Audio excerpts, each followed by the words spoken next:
멕시코 강진 피해가 확산하는 가운데 밤사이 일본과 타이완에서도 지진이 잇따랐습니다.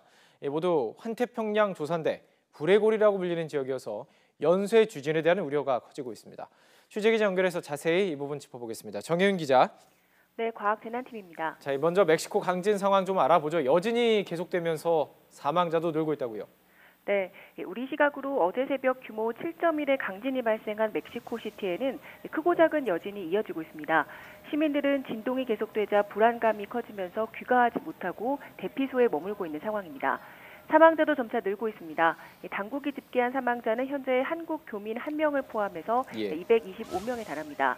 여기에는 초등학교가 무너지며 한꺼번에 참변을 당한 어린아이 20명도 포함됐습니다. 멕시코 역사상 최악의 지진은 1985년 발생한 규모 8.1의 대지진인데요. 당시 10,000명 이상의 희생자가 났습니다. 그런데 32년 만에 같은 날 규모 7.1의 강진이 일어나면서 멕시코 전역이 지진 공포에 휩싸여 있습니다. 지진 공포라는 말이 참 다가오는 것 같습니다. 그런데요, 이번 지진이요, 규모에 비해서 건물이 붕괴되는 등 피해가 무척 컸습니다. 그 이유가 있을 것 같은데요. 네, 일단 두 가지 정도의 원인을 생각해 볼 수가 있는데요. 지형적인 요인과 내진 설계입니다. 우선 멕시코시티는 큰 지진이 자주 발생하는 환태평양 조산대, 그러니까 불레고리에 속한 데다 지형적으로 보면 세 개의 지각판이 만나는 곳입니다. 북아메리카판, 또 태평양판, 코코스판 이렇게 거대한 세 개의 지각판이 만나면서 다른 지역에 비해 힘이 더 축적되는 곳이라는 분석입니다.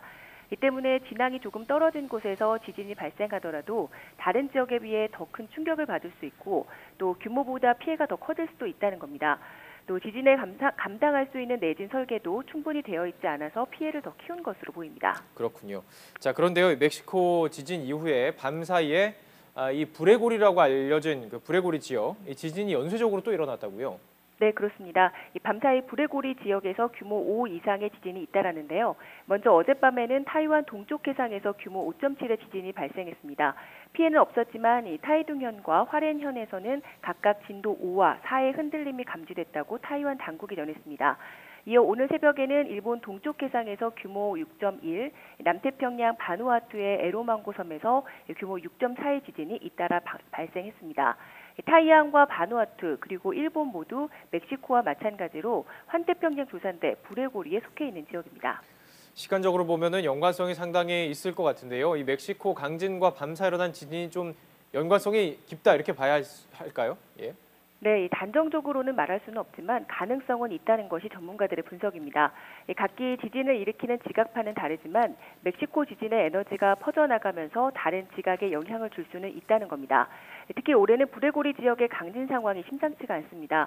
멕시코의 규모 8.1과 7.1의 강진이 발생한 것 외에도 페루와 볼리비아, 칠레에도 규모 6이 넘는 지진이 잇따랐고요. 또 피지와 파푸아뉴기니, 필리핀에서도 규모 6에서 8에 달하는 강진이 일어났습니다.